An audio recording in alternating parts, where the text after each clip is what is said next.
Warning: the following video contains spoilers relating to the content in question. If you do not wish to be spoiled, click out of this video now. The 6th season of Game of Thrones is fast approaching, and it's shaping up to be the best season yet if half of what fans are speculating is true, and judging by the recently released trailer, to which I could fap to all day, any day. But with it comes the book reader's worst nightmare. The show has finally outpaced the books. Seriously, has that ever happened before? Like, an adaptation outpacing its unfinished source material? Has that ever happened before? Because there's none that I can think of. So yeah, unless I'm missing something, this is a first for this kind of situation. Which begs the question, how did George R. R. Martin let this happen? I mean, he's had, 16 years after A Storm of Swords to finish the series. And yet, he wrote 2 books, which were bordering on complete waste of time, and he hasn't even finished the 6th book yet. I mean, shit! At this rate, we might not even get the 6th book before he eats himself to death. And now he's talking about an 8th book? Like, Game of Thrones will be done its run long before we even get the 7th book. Never mind an 8th. And that's the best case scenario. So I figured that this might be a good time to look back on the previous seasons and compare them with the books they were based on. And to start off this little comparison, to sum it all up in one sentence, I'd say they're pretty much equal. And oh boy, I could just imagine the rabid book readers just frothing at their mouths for me just saying that. But I said it. I think the books and the show are pretty much on the same level. There's plenty of things the books do better than the show, but there's plenty of things that the show does better than the books. And for the sake of this comparison, let's compare them season by season, book by book. And just keep in mind, this is just this asshole's opinion, so just please don't get your titties in a twist. Probably words falling on deaf ears, but hey, just so you know. So the very first season of the show was, of course, based on the very first book of the series, A Game of Thrones. And as the first season goes, it translates the book to screen pretty flawlessly, with only a few very minor differences here and there. Now, I think the biggest difference between season 1 and the very first book is Dany and Khal Drogo's relationship, and more specifically, the night of their marriage and the consummation. In the book, Khal Drogo just doesn't immediately, go to the act. He comforts Dany, and then over a period of time, he works up to seducing her until it's, consensual. Oh, George, you dirty bastard. I guess when Dave and Dan were adapting the story, I guess they didn't want Dany and Drogo to hit it off right off the bat, because it's too easy. I mean, they probably want their relationship to progress, and evidently writing their relationship that way did give a certain scene later in the book a bit more purpose. The scene I'm talking about is when Doria teaches Dany to seduce Drogo. I mean, this scene also happens in the books, but in the book, by the time we get to that scene, Dany is pretty much already won over Drogo, so there's not really much purpose to it aside from teaching Dany a new sex position. So, yeah, just not really a whole lot to it. But In the show, well, Dany still has yet to win over Drogo completely, and what Doria teaches her is what allows her to finally win him over. So it does have a lot more purpose that way. Another example is the very opening scene of both the show and the books involving the 3 Night's Watch members and the White Walkers. In the book, well, they're not exactly ambushed and slaughtered like sheep. One of them actually puts up a decent fight against the White Walkers, getting into a pretty cool duel with them. And it worked well enough for the book, but for the TV show, well, they obviously wanted to keep the White Walkers in the dark until much later. And the way they show them in this sequence still very much serves its purpose of making the White Walkers look threatening. It's just, it makes them look threatening in a much different way. In the book, the point is, you can fight them, but you can't beat them. In the show, the point is, they can appear wherever they want and kill you with little effort. And it doesn't matter how far or hard you run. And the last example is a very minor one, but one that I think is way better than its book counterpart. When I was 7, I saw a servant girl bathing in the river. I stole her robe, and she was forced to return to the castle, naked and in tears. If I close my eyes, I can still see her tits bouncing. I don't know, maybe it's because I have the sense of humor of a 5-year-old, but I think the show version is way better.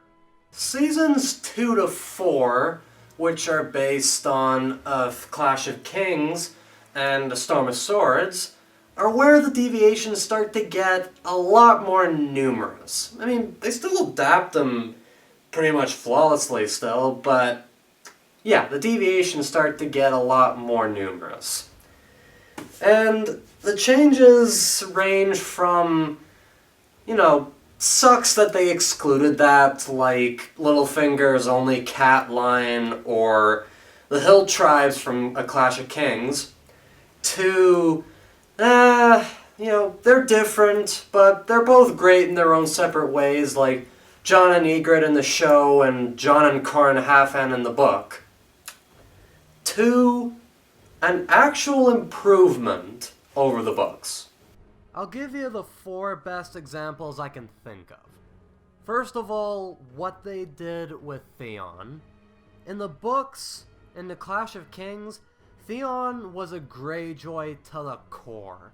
He jumped at the chance to join his father's invasion of the North when Robb sent him back to Pike. In the show, he's far more conflicted.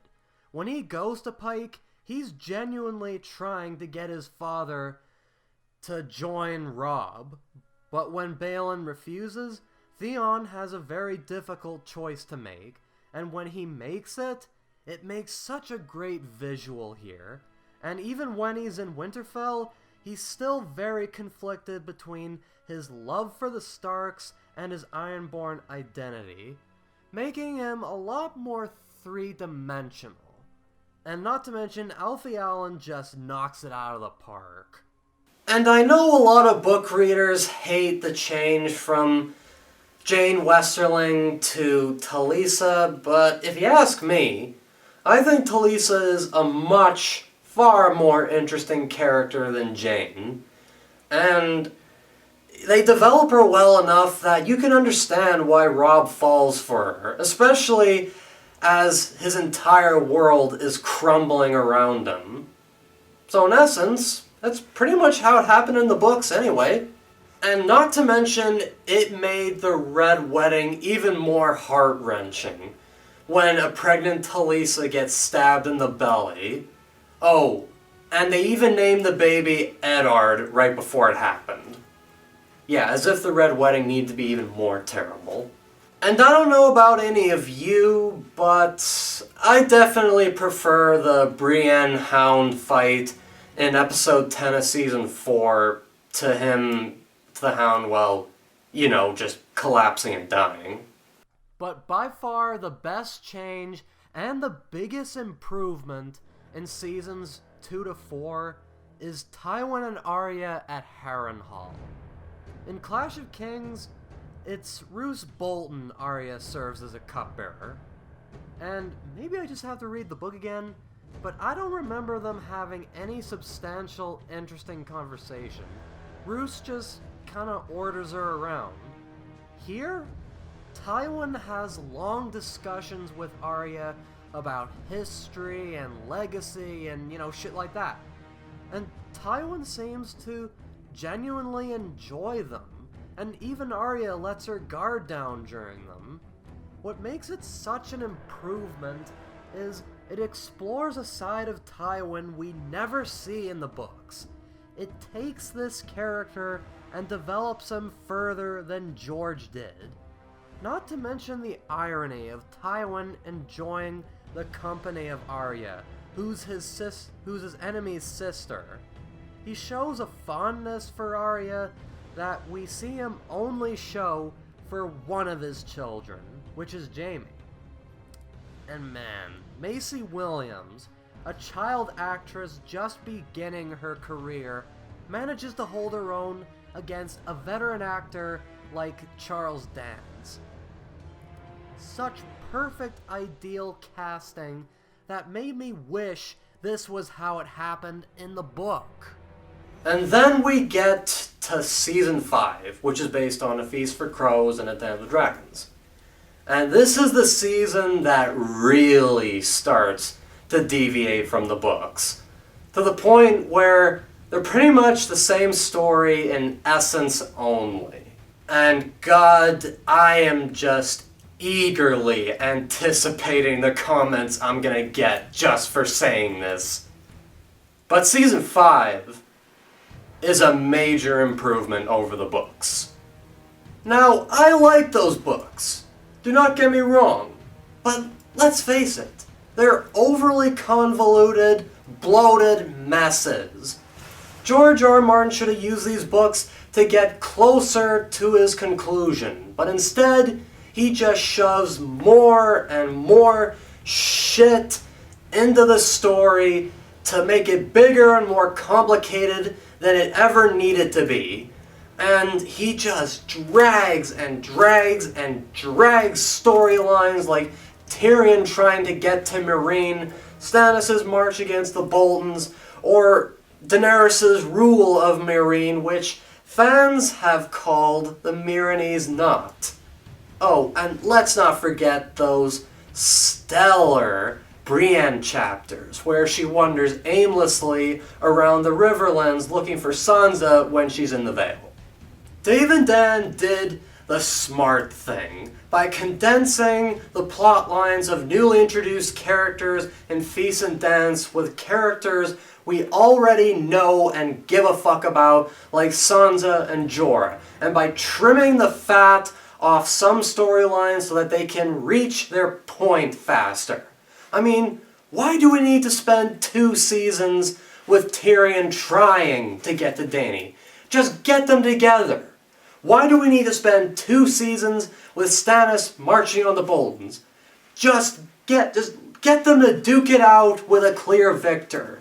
Why do we need to spend 2 seasons with Jon just sitting at the wall? Have him go where the action is, to a place like Hardhome, so that the story can move along. Season 5 is basically what Feast and Dance would have been if they got the editing that they so desperately needed. They also wisely did away with those switch-out, fake-out plot lines, of which there were 4. In just Dance of Dragons alone. Let me give you an example.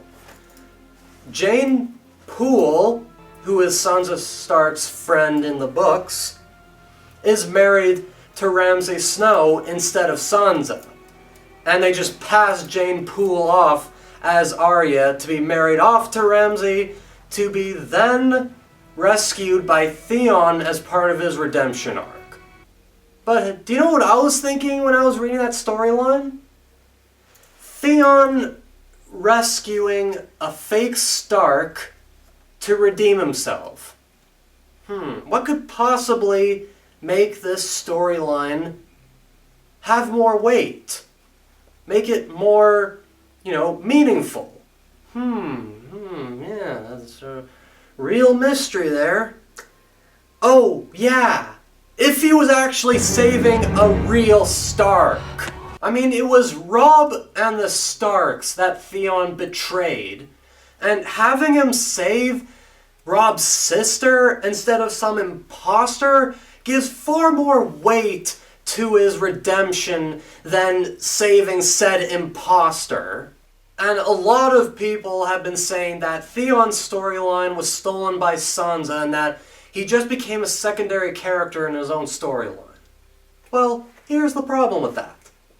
In A Dance with Dragons, Theon's storyline is incredible, but it was mostly conveyed through Theon's inner thoughts.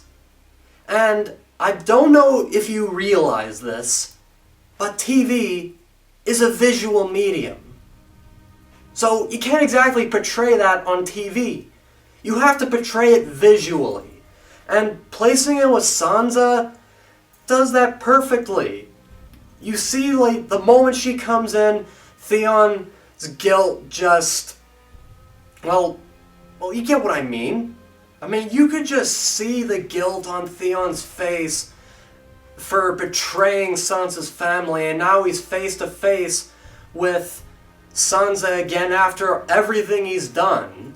And then eventually, when Miranda threatens to, cut off Sansa's feet or her legs or whatever, Theon just can't take it anymore, and he finally just snaps and kills that bitch.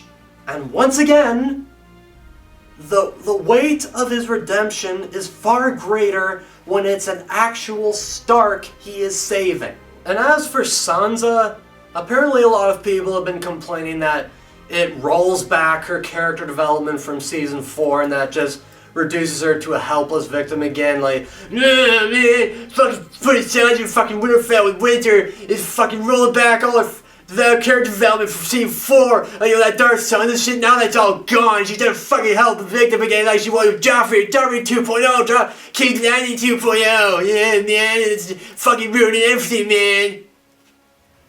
Yeah, she's a victim again, that's undeniable, but is she a helpless victim?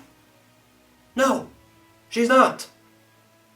Like, she doesn't just sit around waiting to be rescued, or just sit around and let everybody abuse her like she did in King's Landing.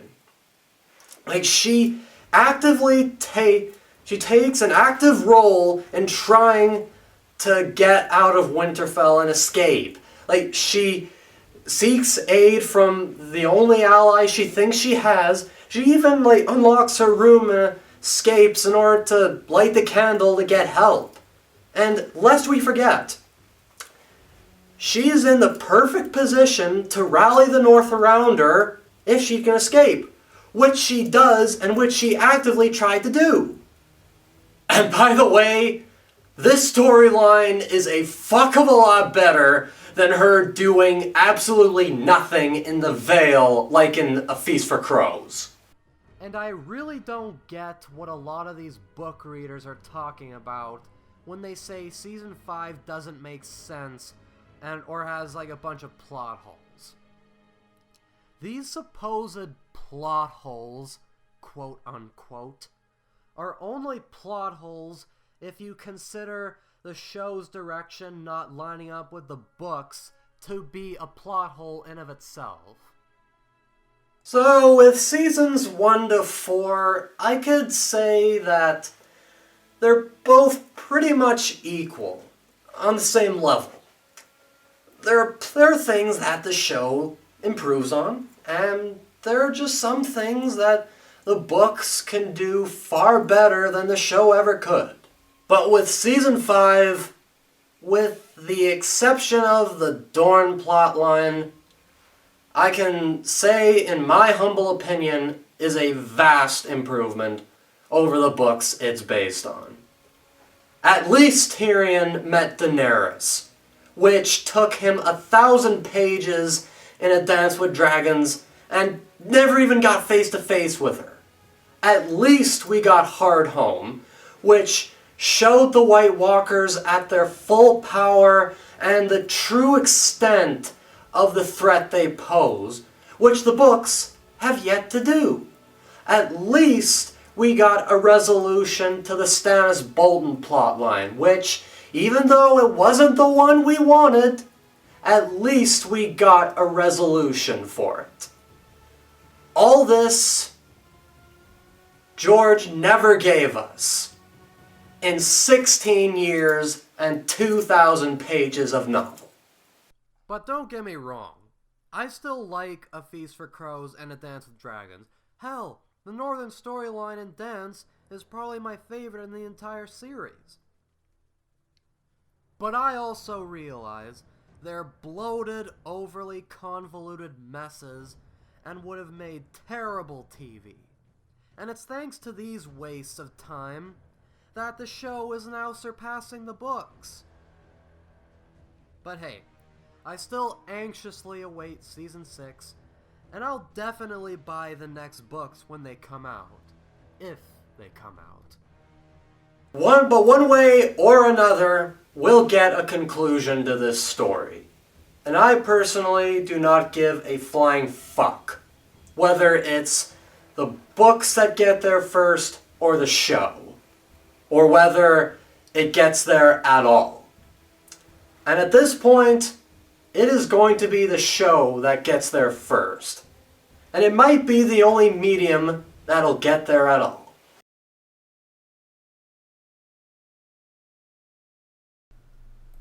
If you agree or disagree with this video, be sure to discuss in the comments section, and if you like this video, be sure to give it a thumbs up and to subscribe to my YouTube channel. Also be sure to check out my blog at The Critical Canucks at blogspot.ca, and also be sure to follow us on Twitter, Tumblr, and Facebook, all that jazz. Links to all those are in the description below. Thank you very much for watching, and we'll be seeing you next time. Peace out, everybody.